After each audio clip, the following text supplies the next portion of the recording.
So today I'm going to show you how I mark nice neat crosshatch designs on my fabric panels using a Hera marker and a ruler.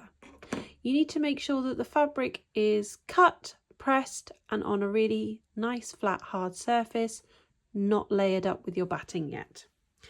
You need a ruler that has a 45-degree angle line marked on it. And what we're going to do is place that ruler and mark that 45-degree line up with the bottom of our fabric, which means that this line here is a nice 45-degree angle and we can mark our first line. This is your Hera marker and we will hold it like this in your hand, finger on there, and this curved part here is the part that will be making the crease in your fabric that you can use as your guide later for stitching. Just run your Hera marker along that line and you can see that you've got a little crease in the fabric that's visible on both sides. Once you've got that first line, you can then decide how wide you want your cross hatches to be. So I want these to be about 1 inch, so I'm going to line up this inch line here on the line I've just made. So just underneath this line here is the line I've just made with my Hera marker. I'm going to line that up and I'm just going to make my next one.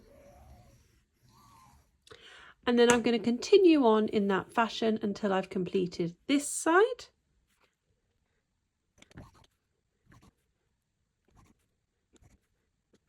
Then I will rotate it around and line up using that line, marking this side.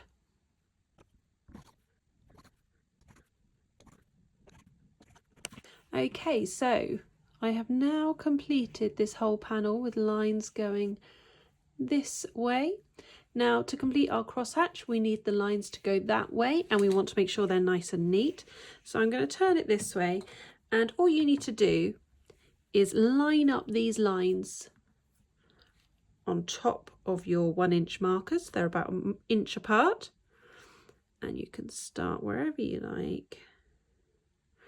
And then so these lines, as you can see, are 1 inch lines and I'm making sure they go right along in line with these ruler lines, and I'm just going to mark just down there. And then once I've got this first line, I can use this as a guide to keep marking 1 inches out,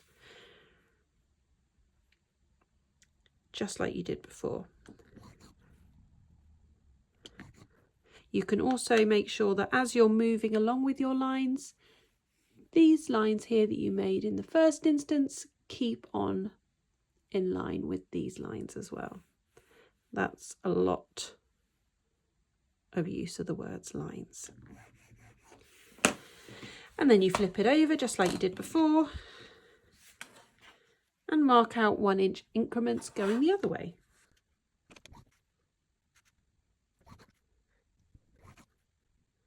As you can see as well, as I'm moving over this way, the raw edge is aligned with the 45-degree angle here. So I know I'm getting a good clean line going down here.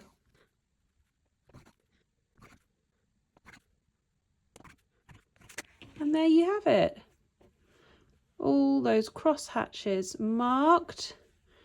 You can just about see them, which is how we want it. And then you will layer it up with your batting underneath, and then you can take that over and quilt those lovely lines in, and then you won't see any of the marks you've made once it's all completed.